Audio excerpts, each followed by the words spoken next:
تساءلون به والأرحام إن الله كان عليكم رقيبا يا أيها الذين آمنوا اتقوا الله وقولوا قولا سديدا يصلح لكم أعمالكم ويغفر لكم ذنوبكم ومن يطع الله ورسوله فقد فاز فوزا عظيما أما بعد فإن خير الحديث كتاب الله وخير الهدي هدي محمد صلى الله عليه وسلم وشر الأمور محدثاتها وكل محدثة بدعة وكل بدعة ضلالة وكل ضلالة في النار۔ ساری تعریفیں، عبادتیں، حمد و ثنا کا مستحق صرف اور صرف اللہ تبارک و تعالیٰ ہے۔ بے شمار درود و سلام ہوں تمام انبیاء اور رسل پر، خصوصاً خاتم النبیین جناب مصطفیٰ محمد صلی اللہ علیہ وسلم پر، آپ کے صحابہ، اہل بیت، تابعین، تبع تابعین، سلف صالحین پر، اور ان سارے مسلمانوں پر جنہوں نے آپ صلی اللہ علیہ وسلم کی احسان کے ساتھ پیروی کی۔ میرے بھائی اور بزرگوں، نوجوانوں، عزیز بچوں اور محترم خواتین، آج ہم جس دور سے گزر رہے ہیں، خاص طور پر مسلمانوں کے لیے بڑا تکلیف دہ دور ہے۔ اسلاموفوبیا جسے کہا جاتا ہے، اسلام اور مسلمانوں کے تعلق سے ایسی غلط معلومات، انفارمیشن لوگوں تک پہنچائی جا رہی ہے۔ اسلام یہ قتل و غارت گری کا مذہب ہے، جہاد کا مفہوم، اللہ کے نبی کریم صلی اللہ علیہ وسلم کے غزوات کے تعلق سے غلط باتیں اتنی زیادہ عام کر دی گئی سوشل میڈیا پر کہ جب کسی مسلمان کا تصور آتا ہے تو لوگ اسے خونخوار انسان سمجھتے ہیں کہ یہ صرف جو 4 شادیاں کرتا ہے، قتل و غارت گری کرتا ہے، جہاد کے نام پر غیر مسلمانوں کا قتل کر رہا ہے، غیر مسلمانوں کو زبردستی اسلام میں داخل کرا رہا ہے، نو جہاد، یا اس طرح کے مختلف جو ہے ٹرم استعمال کیے جا رہے ہیں اور سوشل میڈیا پر بڑی تیزی سے وائرل ہو رہے ہیں۔ لہذا میں نے مناسب سمجھا کہ اللہ کے نبی کریم صلی اللہ علیہ وسلم کے جو غزوات تھے، جو جنگیں اللہ کے نبی کریم صلی اللہ علیہ وسلم کے دور میں ہوئی، یا آپ صلی اللہ علیہ وسلم جن غزوات میں شریک ہوئے، یا آپ نے جن غزوات کے لیے صحابہ کرام کو بھیجا، اس کے تعلق سے مختصر خلاصہ آپ کے سامنے پیش کیا جائے، ورنہ سیرت کی کتابیں 10 جو معلوم میں ہیں۔ ایک غزوہ بدر 10 سے 15 صفحات پر ہے، غزوہ احزاب 10 سے 15 صفحات پر ہے، غزوہ احد اور اس سے زیادہ تفصیل سے موجود ہے۔ ان غزوات کا مقصد کیا تھا، غزوات کسے کہتے ہیں، کس لیے یہ غزوات ہوئے، وہ میں آپ کے سامنے ذکر کروں گا۔ سب سے پہلے یہ ہے کہ اللہ کے نبی کریم صلی اللہ علیہ وسلم کو مبعوث کیا گیا مکہ میں، 40 سال کی عمر میں آپ کو نبوت ملی۔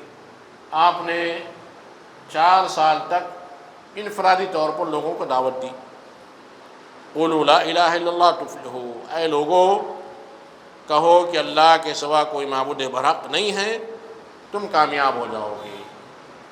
یہ دعوت لے کر اللہ کے نبی کریم صلی اللہ علیہ وسلم ایک ایک شخص کے پاس جاتے اور انہیں دعوت دیتے۔ اس دعوت کے نتیجے میں لوگ مسلمان ہوتے چلے گئے۔ کفار مکہ، کفار قریش نے بھی دیکھا کہ دعوت عام ہو رہی ہے تو اللہ کے نبی کریم صلی اللہ علیہ وسلم کو ستانا شروع کیا۔ وہ صحابہ کرام جو اسلام لائے، انہیں مختلف انداز سے اذیتیں دی گئی، تکالیف دی گئی۔ ان تکالیف کو بیان اگر کیا جائے تو شاید ہی کوئی انسان، خواہ مسلمان ہو یا نہ ہو، انسانی دل اگر وہ رکھتا ہے تو اس کی آنکھوں سے آنسو جاری ہو جائے گے کہ کس طرح سابقین اولین مسلمانوں کو جو پہلے اسلام لائے کتنی تکالیف دی گئی۔ خباب بن ارت رضی اللہ تعالیٰ عنہ، بلال حبشی رضی اللہ تعالیٰ عنہ، سمیہ رضی اللہ تعالیٰ عنہ، جنہیں شہید کر دیا گیا، پہلی شہیدہ تھی۔ عمار بن یاسر رضی اللہ تعالیٰ عنہ جب مسلمان ہوئے، انہیں گھر سے ننگا کر کے نکال دیا گیا۔ اتنی تکالیف دی گئی، اتنی تکالیف دی گئی، سیرت کی کتابوں کو جب آپ پڑھیں گے تو آپ کی آنکھوں سے آنسو جاری ہو جائیں گے۔ اللہ کے نبی کریم صلی اللہ علیہ وسلم لیکن اس کے باوجود دعوت سے باز نہیں آئے۔ صحابہ کرام کی جماعت بڑھتی گئی۔ اللہ کے نبی کریم صلی اللہ علیہ وسلم کے اوپر جب وہ نماز پڑھ رہے تھے، اونٹ کی اوجھی ڈالی گئی، 13 سال تک اللہ کے نبی کریم صلی اللہ علیہ وسلم نے تبلیغ کی، دعوت دیتے گئے. جب زیادہ تکالیف ہوئی تو کچھ لوگ حبشہ کی طرف گئے، ہجرت کر گئے، مائیگریٹ ہو گئے کہ یہاں ہمارا جینا بڑا مشکل ہے. پھر واپس آئے، پھر دوبارہ بھی گئے. جب تکالیف حد سے زیادہ بڑھنے لگی تو اللہ کے نبی کریم صلی اللہ علیہ وسلم کو حکم ہوا کہ صحابہ کرام کو مدینہ ہجرت کرنے کا حکم دیا جائے، اور صحابہ دھیرے مدینہ جانے لگے. آخر میں 13 سال کی مدت کے بعد اللہ تبارک و تعالیٰ نے اللہ کے نبی کریم صلی اللہ علیہ وسلم کو حکم دیا کہ آپ بھی چلے جائیے، اب مکہ میں آپ کا گزارا نہیں. سوچئے کیسی حالات ہوں گے. آپ صلی اللہ علیہ وسلم مکہ سے نکلتے ہیں اور آپ کے قتل کی سازش کی جاتی ہے کہ آج گھر سے نکلیں گے اور انہیں قتل کر دیا جائے. کفار کے سارے خاندان والے، سارے نسب قبیلے والے، ہر قبیلے کا ایک نوجوان تلوار لے کر اللہ کے نبی کریم صلی اللہ علیہ وسلم کو قتل کرنے کے لیے تیار ہے. ایک نوجوان ہر قبیلے کا، تاکہ قریش سارے قبیلوں سے بدلہ نہیں لے پائیں گے، دیت لے کر راضی ہو جائیں گے. اللہ کے نبی کریم صلی اللہ علیہ وسلم راتوں رات نکل گئے. 3 دن تک آپ صلی اللہ علیہ وسلم غار ثور میں چھپے رہے. وہاں پر بھی کفار مکہ پہنچ گئے، لیکن آپ صلی اللہ علیہ وسلم کو نہیں دیکھ سکے. پھر اللہ کے نبی کریم صلی اللہ علیہ وسلم مدینہ کے لیے روانہ ہوتے ہیں. آپ کے سر پر انعام رکھا جاتا ہے، 100 اونٹ انعام ہوگا. کچھ لوگ آپ کا پیچھا کرتے ہوئے آپ کے قتل کرے درپے ہوتے ہیں. یہ ساری چیزیں میں اس لیے بیان کر رہا ہوں کہ اتنے حالات خراب ہونے کے باوجود اللہ تبارک و تعالیٰ نے اللہ کے نبی کریم صلی اللہ علیہ وسلم کو حکم دیا، خذ العفو وامر بالمعروف واعرض عن الجاہلین. اے نبی معاف کیجئے، عفو درگزر سے کام لیجئے، اچھائی کا حکم دیجئے اور یہ نادانوں سے دور رہیے. اتنی تکالیف کے بعد بھی جہاد کا حکم نازل نہیں ہوا، قتال کا حکم نازل نہیں ہوا. کہا گیا معاف کیجئے، خذ العفو، درگزر کیجئے، نیکی کا حکم دیجئے، ان نادانوں سے اعراض کیجئے. بچے نادان ہیں، جاہل ہیں. واعرض عن الجاہلین، یہ نہیں سمجھ رہے ہیں کہ نبوت کیا ہے، رسالت کیا ہے، اسلام کیا ہے، نہیں سمجھ رہے ہیں، چھوڑ دیجئے انہیں. اللہ کے نبی کریم صلی اللہ علیہ وسلم مدینے میں جا کر بس جاتے ہیں.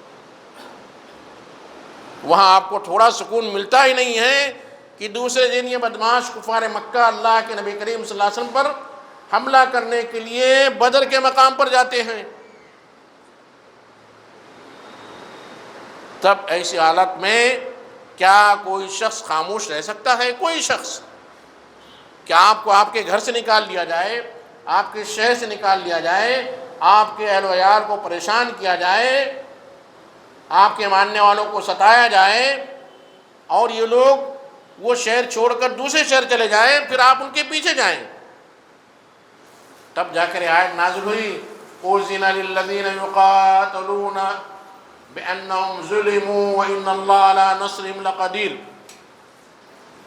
جن پر ظلم ہوا ہے، جنہیں ستایا گیا ہے، انہیں جہاد کرنے کا، قتال کرنے کی اجازت دی گئی. اُذِنَ، اجازت دی گئی، حکم نہیں دیا کہ اجازت دی گئی کہ آپ کو ستایا جا رہا ہے، ظلم کیا جا رہا ہے تو آپ قتال کر سکتے ہیں، جہاد کر سکتے ہیں، اس یقین کے ساتھ وَإِنَّ اللَّهَ عَلَىٰ نَصْرِهِمْ لَقَدِيرٌ کہ اللہ ان کی مدد پر قدرت رکھنے والا ہے. اس سچویشن میں جہاد کا حکم نازل ہوا. ایسے حالات میں نے مختصر بیان کیے، بڑے کڑے حالات تھے، بڑے خطرناک حالات تھے. آپ کے گھر میں گھس کر کوئی مارنے لگے، آپ کو للکارنے لگے تو کیا آپ خاموش رہیں گے؟ نہیں. ایسی ناگہانی صورت میں اللہ تبارک و تعالیٰ نے جہاد کرنے کی اجازت دی. اور پھر کئی بار کفار مکہ، غزوہ احد میں بھی کفار مکہ اللہ کے نبی کریم صلی اللہ علیہ وسلم حملہ کرنے کے لیے مدینے کے پاس آ گئے، احد پہاڑ کے پاس آ گئے. احد جو غزوہ احد اس کے نام سے مشہور ہے، بدر، جو بدر نامی مقام پر اللہ کے نبی کریم صلی اللہ علیہ وسلم کی جنگ ہوئی تھی.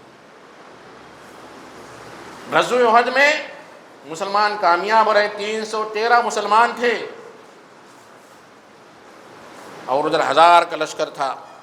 مسلمان کامیاب ہوئے، کفار مکہ کے کئی لوگ جو ہے قتل کر دیے گئے، بڑے غصے میں ہو گئے، پھر واپس گئے اور 1 سال کی مسلسل جو ہے تیاری کے بعد دوبارہ مدینہ کے قریب آئے، احد نامی مقام پر پڑاؤ ڈالا اور اللہ کے نبی کریم صلی اللہ علیہ وسلم سے جنگ کے لیے ابھارا۔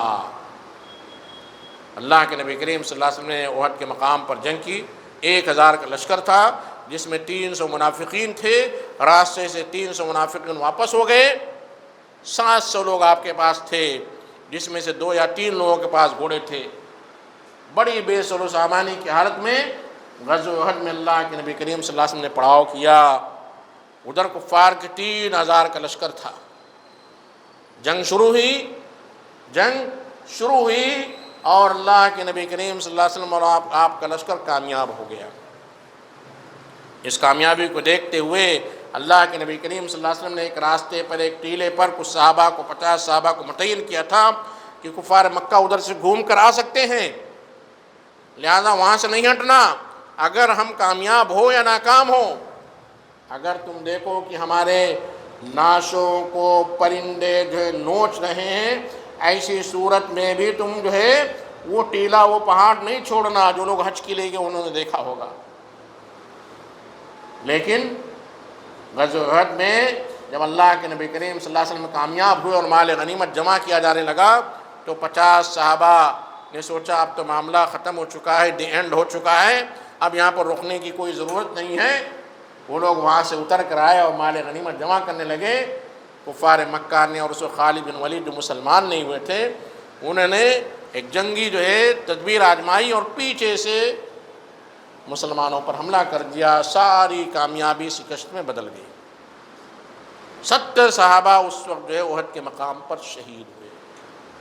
اللہ کے نبی کریم صلی اللہ علیہ وسلم کو کفار مکہ نے گھیر لیا۔ آپ پیچھے ہٹتے گئے یہاں تک کہ پہاڑ کے قریب پہنچ گئے اور پہاڑ پر چڑھنے لگے۔ وہاں پر بھی کفار مکہ نے جو ہے تیروں سے اللہ کے نبی کریم صلی اللہ علیہ وسلم پر بارش کی، آپ کے دانت شہید ہوئے۔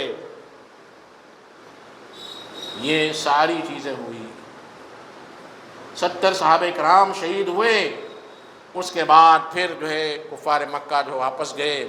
اس کے بعد غزوہ احزاب جسے جنگ خندق بھی کہا جاتا ہے، سن 5 ہجری میں کفار مکہ نے کئی قبائل کو جمع کیا، کئی قبائل جمع ہوئے۔ اللہ کے نبی کریم صلی اللہ علیہ وسلم نے دیکھا اب تو ہم ان کا مقابلہ نہیں کر سکتے ہیں۔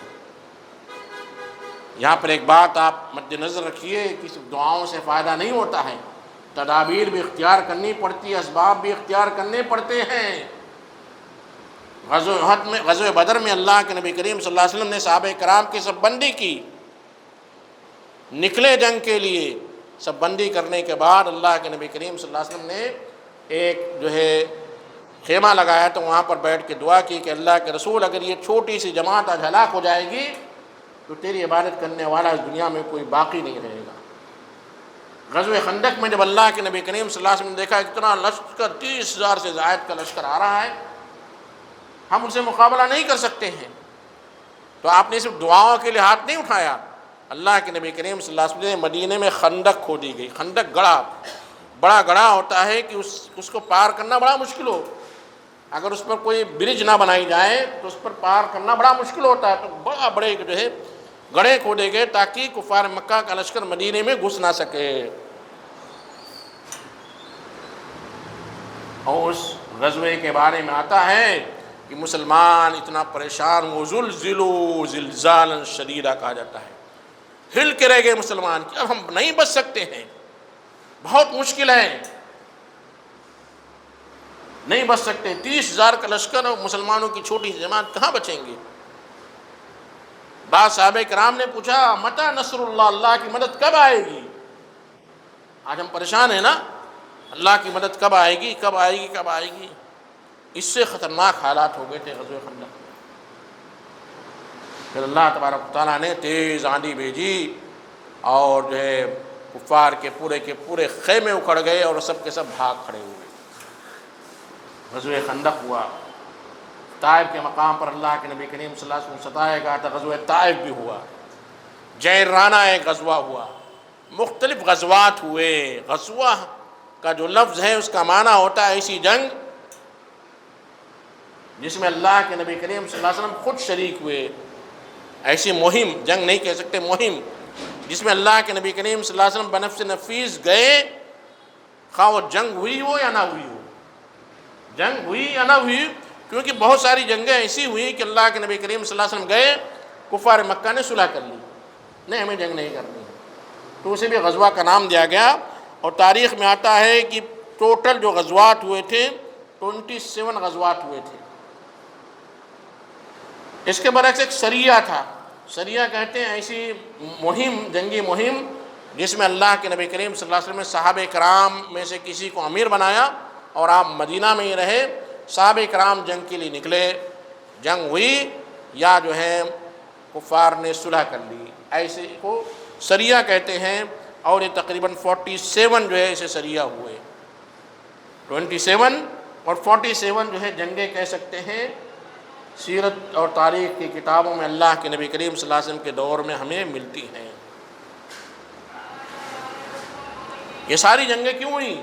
اس لیے کہ اللہ کے نبی کریم صلی اللہ علیہ وسلم اور صحابہ کرام کو بہت ستایا گیا، گھر سے نکالا گیا، ہجرت پر مجبور کیا گیا، اور پھر جہاں اللہ کے نبی کریم صلی اللہ علیہ وسلم پہنچے وہاں پر بھی کفار مکہ نے چڑھائی کی، وہاں پر آپ کا جینا دوبھر کر دیا۔ تو ایسی صورت میں اللہ تبارک و تعالیٰ نے مسلمانوں کو ہتھیار اٹھانے کا حکم دیا، لیکن اس کے ساتھ ساتھ بڑی تاکید کی گئی، بڑے شرائط رکھے گئے، بڑے شرائط رکھے گئے۔ پہلی شرط یہ کہ انہیں اسلام کی دعوت دی جائے، اسلام قبول کر لیں تو کوئی مسئلہ نہیں ہے، جزیہ دینے پر، ٹیکس دینے پر آمادہ ہو جائیں تو کوئی مسئلہ نہیں ہے، صلح کر لیں تو کوئی مسئلہ نہیں ہے۔ ہاں اگر وہ اسلام کی راہ میں رکاوٹ ڈالتے ہیں، مسلمانوں پر ظلم کرتے ہیں، مسلمانوں کو ستاتے ہیں، تو ایسی صورت میں ہتھیار اٹھانے کی اجازت دی گئی، لیکن ساتھ ہی ساتھ ایسے شرائط رکھے گئے کہ جب بھی غزوات کے لیے جایا جائے تو کچھ چیزیں ملحوظ رکھی جائیں۔ ان میں سے پہلی چیز یہ ہے کہ کسی عورت کو قتل نہ کیا جائے، بچوں کو قتل نہ کیا جائے، درختوں کو اکھاڑا نہ جائے، املاک کو، پراپرٹی کو جو نہ توڑا جائے، اسے برباد نہ کیا جائے۔ اللہ کے نبی کریم صلی اللہ علیہ وسلم نے ایک غزوے میں دیکھا کہ ایک عورت جو ہے ایک لاش پڑی ہوئی تھی، اللہ کے نبی کریم صلی اللہ علیہ وسلم فرمائے کہ ما ھذہ لتقاتل، یہ قتل، یہ جو ہے جنگ نہیں کر رہی تھی، اسے قتل کیوں کیا گیا؟ اللہ کے نبی کریم صلی اللہ علیہ وسلم بہت ناراض ہوئے۔ وقاتلوا فی سبیل اللہ الذین یقاتلونکم ولا تعتدوا ان اللہ لا يحب المعتدین، یہ جو ہے ٹیگ لائن دی گئی کہ ان لوگوں سے جنگ کرو، ان لوگوں سے جو تم سے جنگ کرتے ہیں، جو اللہ اور اللہ کے رسول کی خلاف ورزی کرتے ہیں، الذین یقاتلونکم ولا تعتدوا، لیکن اعتدال سے آگے نہ بڑھو، ظلم نہ کرو، ولا تعتدوا، حد سے آگے نہ بڑھو، ان اللہ لا يحب المعتدین، اللہ حد سے بڑھنے والوں کو پسند نہیں کرتا ہے۔ یہ ساری چیزیں دیکھنے کے بعد جب ہم جائزہ لیتے ہیں کہ اللہ کے نبی کریم صلی اللہ علیہ وسلم کے اس غزوات میں کتنے لوگ جو ہیں شہید ہوئے اور کتنے کفار قتل کیے گئے، تو ان کی تعداد ہمیں بہت ہی معمولی ملتی ہے، بہت معمولی، بہت کم لوگ، 319 صحابہ کرام ان غزوات میں شہید ہوئے، 319، اور اسی طرح تقریباً 700 کے قریب جو ہے کفار جو ہے ان جنگوں میں قتل کی گئے، پوری تاریخ میں سیرت کی کتابوں میں ہے۔ آج معمولی فساد ہوتا ہے، معمولی، ان فسادات میں بھی جو ہزاروں لوگوں کو قتل کیا جاتا ہے۔ فلسطین کا حال دیکھیے، کئی ہزار بچوں کو جو ہے قتل کر دیا گیا، شہید کر دیا گیا۔ چھوٹی سی جنگ ہے، ایک علاقے کی جنگ ہے، یہ تو اسلام اور کفر کی جنگ تھی، اور یہ جنگ مختلف مراحل سے گزرتے ہوئے 10 سال میں ہوئی۔ 10 سال کے بعد بھی 700، تقریباً 700 کفار جو ہے قتل کیے گئے، اور 219 یا 1319 جو مسلمان شہید ہوئے۔ اور ان غزوات کو ایسے بیان کیا جاتا ہے کہ جہاد کا مطلب یہ ہے کہ مسلمان باہر نکلے، اس کے سامنے جو بھی نو مسلم ہے اسے قتل کر دینا، نعوذ باللہ ثم نعوذ باللہ۔ اللہ تبارک و تعالیٰ فرماتا ہے کہ اللہ تبارک و تعالیٰ تمہیں حکم دیتا ہے کہ تم ان سے جنگ کرو، ان سے قتال کرو جو تم سے لڑتے ہیں، اور جو تمہارے قریبی ہیں، جو تمہارے پڑوسی ہیں، جو تم سے دوستی کرتے ہیں، ان کے خلاف تم جنگ نہیں کر سکتے ہو۔ یہ ساری ہدایات قرآن مجید آپ پڑھیں گے، قرآن مجید میں یہ ساری ہدایات ملتی ہیں۔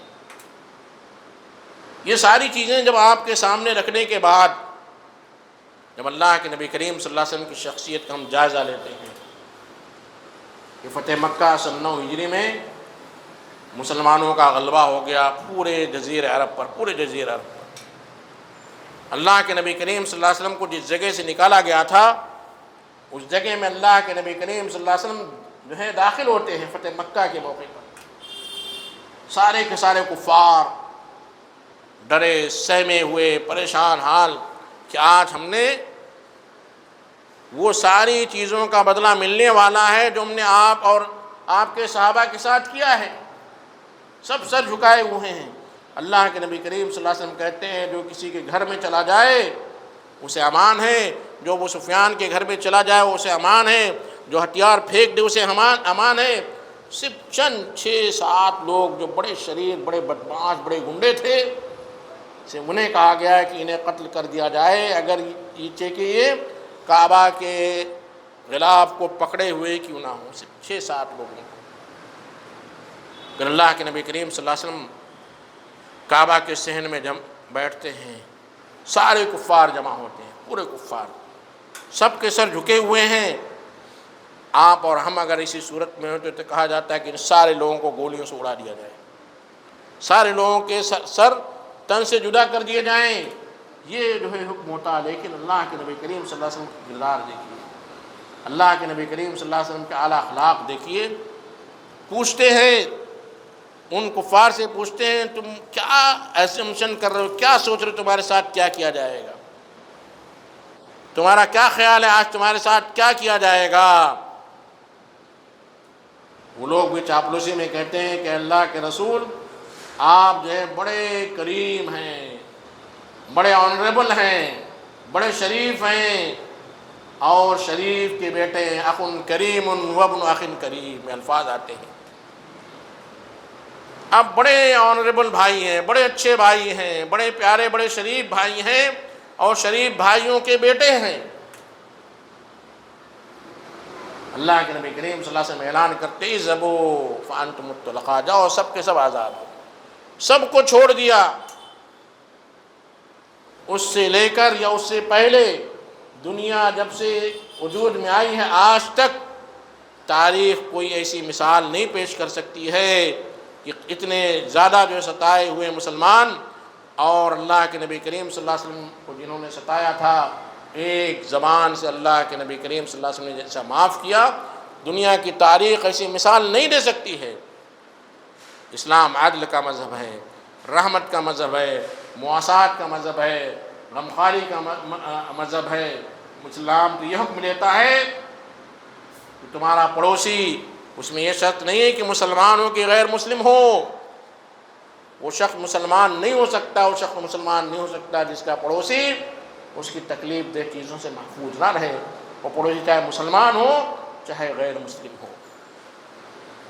اسلام ایسا مذہب ہے جو حکم دیتا ہے، کہتا ہے کہ اگر آپ کا پڑوسی بھوکا سو رہا ہے یقیناً آپ کے دل میں ایمان کی کمی پائی جاتی ہے، اور اس پڑوسی کے بارے میں نہیں کہا گیا کہ پڑوسی مسلمان ہوں یا غیر مسلم ہوں۔ جانوروں کے حقوق بیان کیے گئے، عورتوں کے حقوق بیان کیجئے، کفار کے حقوق بیان کیے، سارے حقوق۔ اسلام دین رحمت ہے، عدل و انصاف کا مذہب ہے۔ ہاں ہمارے بعض اعمال، ہمارے بعض گناہ، ہمارے بعض کرتوت یا ہمارے نوجوانوں کی بعض غلطیوں کی وجہ سے مسلمانوں کو شرمسار ہونا پڑتا ہے۔ اسلام میں خودکشی کی اجازت نہیں دی گئی، خودکشی جائز نہیں ہے، سوسائڈ بمنگ کی اجازت بھی نہیں دی گئی۔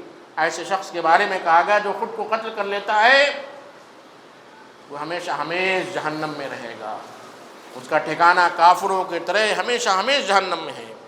یہ سوسائڈ بمنگ کی اجازت اسلام میں نہیں ہے، یہ ساری چیزیں جائز نہیں ہیں۔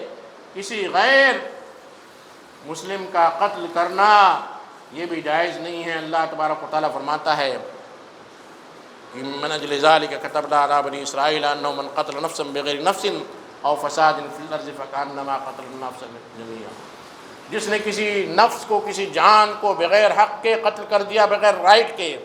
اور رائٹ کیا ہے؟ رائٹ یہ ہے کہ اگر کسی نے کسی کو قتل کیا جائے تو اس کے بدلے اسے قتل کیا جائے گا۔ بغیر رائٹ کے، بغیر حق کے اگر کسی نے کسی ایک جان کو، چاہے مسلمان ہو، نان مسلم ہو، عیسائی ہو، کرسچن ہو، سکھ ہو، ہندو بھائی ہو، کوئی بھی بھائی ہو، تو گویا کہ اس نے ساری انسانیت کو قتل کر دیا۔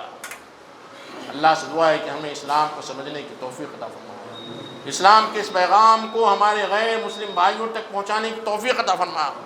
وہ غلط فہمیاں اور جو مسکنسیپشن مسلمانوں کے تعلق سے میڈیا میں پھیلائے جاتے ہیں، ان کی رد، ان کی تردید کرنے کی توفیق عطا فرما۔ اسلام دین رحمت ہے، دین عدل ہے، دین مساوات ہے، سارے لوگوں کے حقوق جو ہے متعین کرتا ہے۔ ہمیں اسے عام کرنے، سمجھنے اور اس کو غیر مسلم بھائیوں تک پہنچانے کی توفیق عطا فرما۔ اے اللہ مسلمانوں کی حفاظت فرما، اے اللہ اسلام کی حفاظت فرما۔ اقول قولی ھذا واستغفر اللہ لی ولکم ولسائر المسلمین من کل ذنب فاستغفروہ انہ هو الغفور الرحیم۔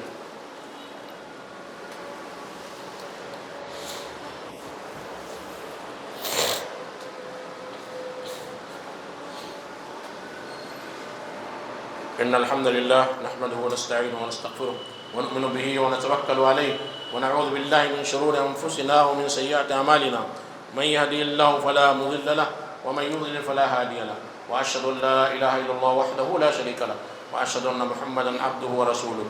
أعوذ بالله السميع العليم من الشيطان الرجيم، بسم الله الرحمن الرحيم۔ إن الله وملائكته يصلون على النبي يا أيها الذين آمنوا صلوا عليه وسلموا تسليما۔ اللهم صل على محمد وعلى آل محمد كما صليت على إبراهيم وعلى آل إبراهيم إنك حميد مجيد۔ اللهم بارك على محمد وعلى آل محمد كما باركت على إبراهيم وعلى آل إبراهيم إنك حميد مجيد۔ عباد الله رحمني ورحمكم الله، إن الله يأمر بالعدل والإحسان وإيتاء ذي القربى وينهى عن الفحشاء والمنكر والبغي يعظكم لعلكم تذكرون۔ اذكروا الله يذكركم وادعوه يستجب لكم ولذكر الله أكبر والله يعلم ما تصنعون۔